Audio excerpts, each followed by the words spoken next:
Hello student, I am Latif sir. Today I'll discuss about Icse class 9 chemistry. The topic is the language of chemistry. On this topic, this is my third video. In the last video, I have discussed about radical, types of radicals, molecular formula, how to write molecular formula. Today I'll discuss about chemical equation and balancing of a chemical equation. What is chemical equation? A chemical equation is the symbolic representation of a chemical reaction. A chemical equation is the symbolic representation of a chemical reaction with the help of chemical formula of reactants and product in the reaction. Now, the reaction can be represented by either either a word equation or by chemical using symbol and formula. So, what is word equation? Let's take one example. Take one example of chemical reaction. Here it is given that magnesium, when magnesium react with oxygen, the product form is magnesium oxide. In word equation, you have to write the name of the reactant and products in terms of word. Uh, so word equation is magnesium plus oxygen implies magnesium oxide. But the chemical equation, in chemical equation using symbol of the reactant and product. So the chemical equation is magnesium means Mg, which is in solid state. That's why Mg within first bracket S means magnesium is in solid state, plus oxygen molecular formula of oxygen is O2, which is gas. So within first bracket G implies magnesium oxide. So this is a chemical equation, and the first one is word equation. Now skeletal equation. We know that every reaction initially they are not in balanced condition. Okay, skeleton equation means unbalanced equation, unbalanced chemical equation. A chemical equation in which the total number of atoms of each element on the reactant side is not equal to the number of atoms of the same element on the product side is called an unbalanced equation. This equation also called skeletal equation. So unbalanced equation means skeletal equation. Example, here you can see magnesium plus oxygen implies MgO. In this equation you can see magnesium on both the side of the reaction, that is on left hand side and right hand side are magnesium is balanced, but oxygen, number of oxygen atoms are not balanced. In the left hand side number of oxygen atom is 2, while in the right hand side number of oxygen atom is 1. So oxygen is not balanced, number of oxygen atoms in the reactant and reactant on the left hand side is not equal to the number of oxygen atom on the right hand side. Here oxygen, number of oxygen atom is not balanced. That's why this is a skeletal equation. Now what is balanced equation? Balanced equation means the equation in which the number of atoms of each element on the reactant side and product side must be equal. The balanced chemical equation, the equation in which the total number of atoms of each element in the reactant on the left hand side of the reaction is the same as the number of atoms in the products formed on the right hand side of the reaction is called a balanced chemical equation. The equation in which the total number of atoms of each element in the reactant on the reactants in on the left hand side of the reaction is the same as the number of atoms in the product form on the right hand side of the reaction is called a balanced chemical equation. Now how to balance? So balancing of a chemical equation, there are mainly two method of balancing of a chemical equation. First one is heat and trial method. This is a simple method generally applicable for those reaction which are taking takes place uh, in one step. Single step reaction heat and trial method is applicable mainly applicable for single step reaction. In this reaction you have to make several try several trials. Okay, so in this method of balancing chemical equation, trials are made to balance the equation by using smallest whole number coefficient. Say, in this method of balancing chemical equation, trials are made to balance the equation by using smallest whole number coefficient. Hence, this method is called heat and trial method. Now let's see the steps of heat and trial method. First, count the number of times an element occur on both the side. Second, an element with the least frequency occurrence is balanced first. Second one is which element you have to balance? The element with the least frequency of occurrence is balanced first. And the third step, when two or more elements have same frequency, then metallic element are balanced first. So three step of the heat and trials method. First you have to count the number of times of an element occurs on both the side. Second, an element with least frequency of occurrence is balanced first. First you have to balance the element uh, which has the least frequency of occurrence. And the third one, uh, if two or more elements have same frequency, then you have to balance first metallic element. Now let one example.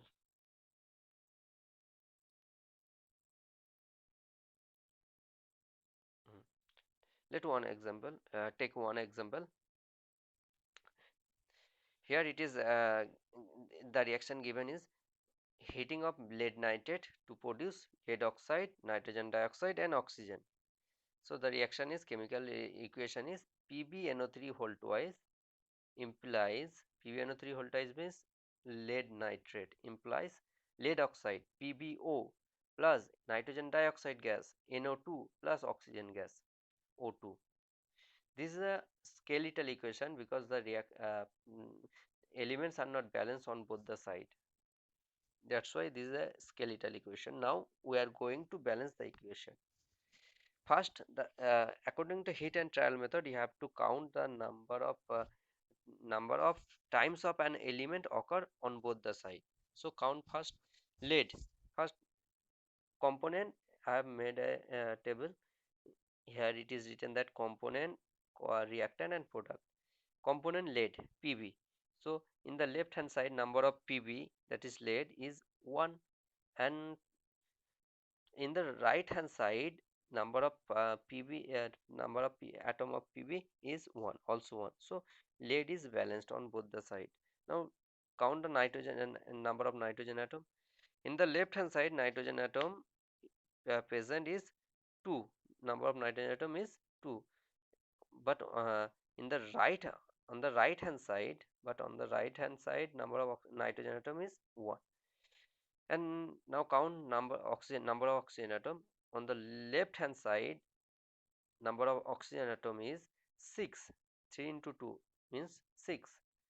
On the right hand side number of oxygen atom is in lead oxide 1 oxygen atom, in NO2 2 oxygen atom, in O2 2 oxygen atom, total 5. Here lead is balanced but nitrogen and oxygen are not balanced. So which one is least frequency? Among nitrogen and oxygen, nitrogen has least frequency of occurrence. So first balance nitrogen atom. Lead atom are balanced. So to balance the number of nitrogen atom in the reactant and product side, on the reactant and product side, on the reactant side number of nitrogen atom is 2. So but on the product side number of nitrogen atom is 1. So put uh, 2 in front of NO2, then count again. Now you have taken 2 in front of NO2. Now count the number of nitrogen atom. Number of nitrogen atom is balanced on both the side. But if you placed 2 in front of NO2, then you will see that number of oxygen atom will not balance. So you have not to be taken uh, NO2 2 in front of NO2. So I am saying again, I am telling again that you can't take 2 in front of NO2 to balance the equation, because if you take 2 in front of NO2, then number of nitrogen atom on both the side of the equation will be equal, and number of Pb also balanced, but number of oxygen atom will not balance. Then you can't take 2 in front of NO2. Now again replace 2 and put 2 in front of NO2, and yeah, put 4 in front of NO2 and put 2 in front of PbNO3, then count again. Now put 4 in front of NO2. Now number of nitrogen atom is 4, but on the left hand side number of nitrogen atom is 2. Therefore you have to put 2 in front of PbNO3. Now count. Now, so after putting 2 in front of PbNO3, the number of Pb atom is 2. Number of Pb atom becomes 2. Then you have to put 2 on the right hand side in front of PbO also. So number of Pb become balanced, and number of nitrogen are also balanced. Now count number of oxygen atom on both the side. On the right hand side number of oxygen atom is 3 into 2 6, 6 into 2, that is 12. And now count number of oxygen atom on the right hand side. Number of oxygen atom in the right hand, 2 plus 4 into 2 means 8, plus 2 means 2 plus 8 10 plus 2. So number of oxygen atom also balanced. You have to make several trials to balance a chemical reaction using heat and trial method. Another example I have taken, reaction between aluminum and chlorine to produce AlCl3. Reaction between aluminum and chlorine to produce AlCl3. You can see. Now first, according to heat and trial method, you have to first count number of uh, number of atoms of each element on both the side. On left hand side number of aluminum atom on the reactant side is 1, and on the right hand side, that is on the product side, number of aluminum atom is also 1, but number of chlorine atom on the left hand side is 2, while number of chlorine atom on the right hand side is 3. So how to balance the equation? Number of aluminum atom is same. Now we have to balance number of chlorine atom. Just take to balance this equation, take 3 in front of Cl2 on the left hand side, then count number of chlorine atom is 6. Now take 2 in front of AlCl3, then number of chlorine atom, and then number of chlorine atom will be 2 into 3 means 6. So number of chlorine atom on both the side becomes same. Now on the right hand side number of aluminum atom become 2. Therefore you have to take 2 in front of aluminum on the left hand side. So 2Al plus 3Cl2 implies 2AlCl3. Therefore the reaction become balanced.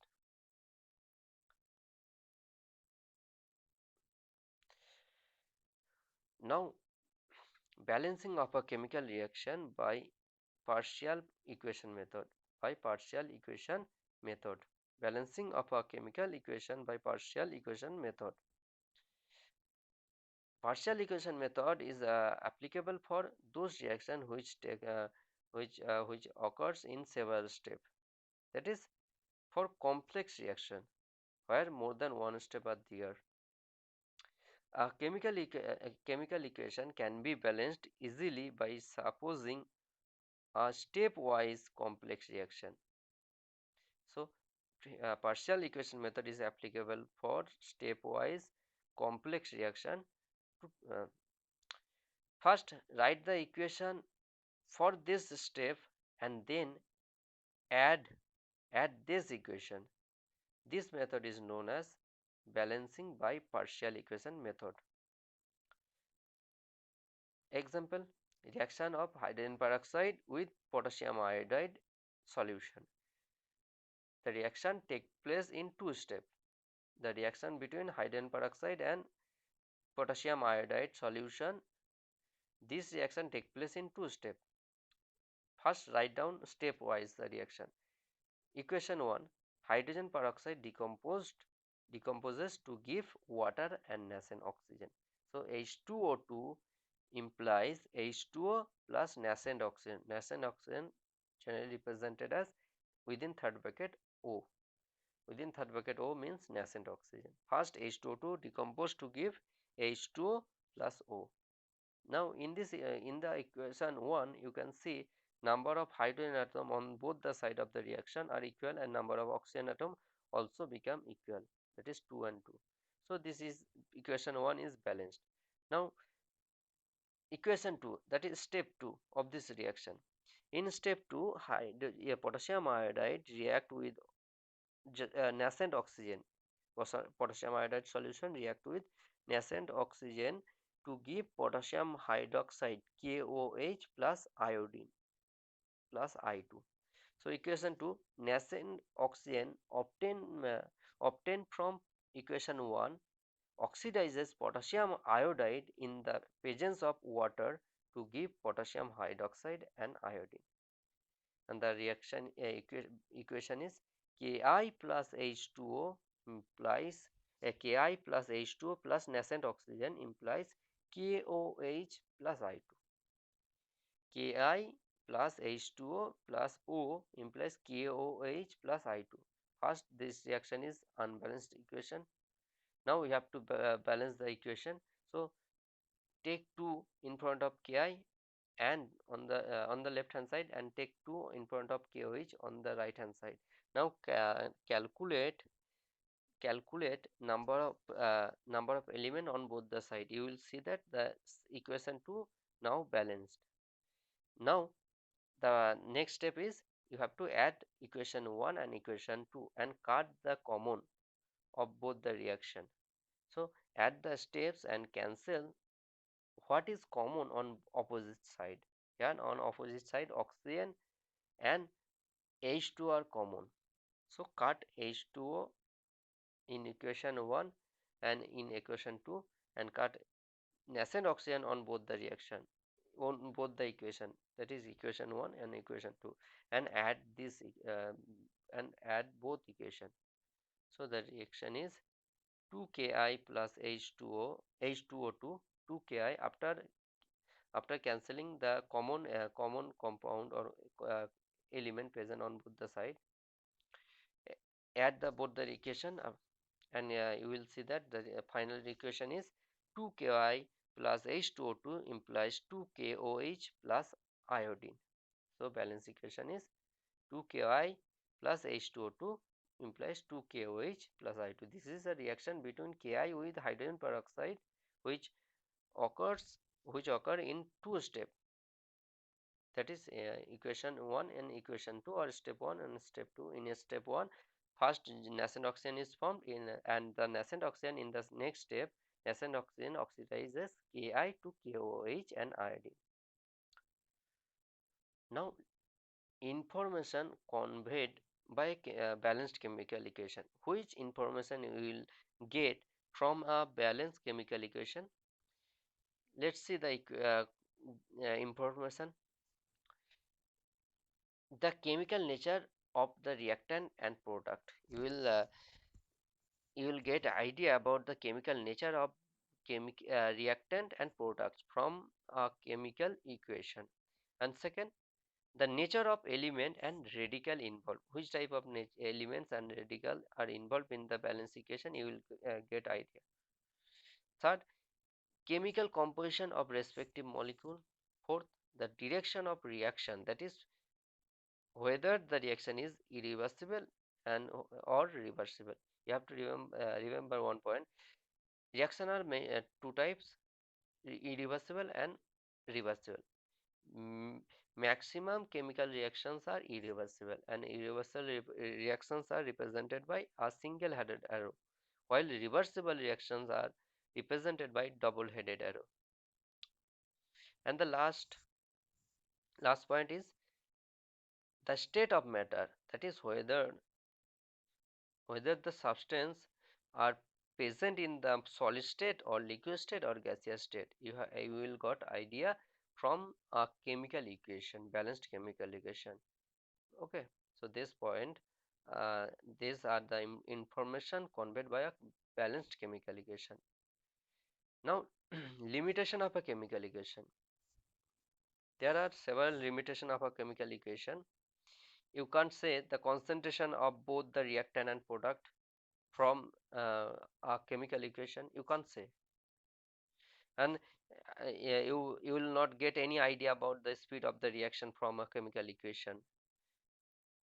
Color change occurring during the chemical reaction, you will not get idea from the chemical equation. And completion of the reaction, when the reaction will complete, you will not able to say from a chemical equation. And the last, change in the evolution of heat, light or sound energy during the reaction, you will not able to say about the change in the evolution of heat, light or sound energy during the reaction. These are the limitation of a chemical reaction equation. These limitation, these are limitation, and these are information conveyed by a chemical equation. Thank you.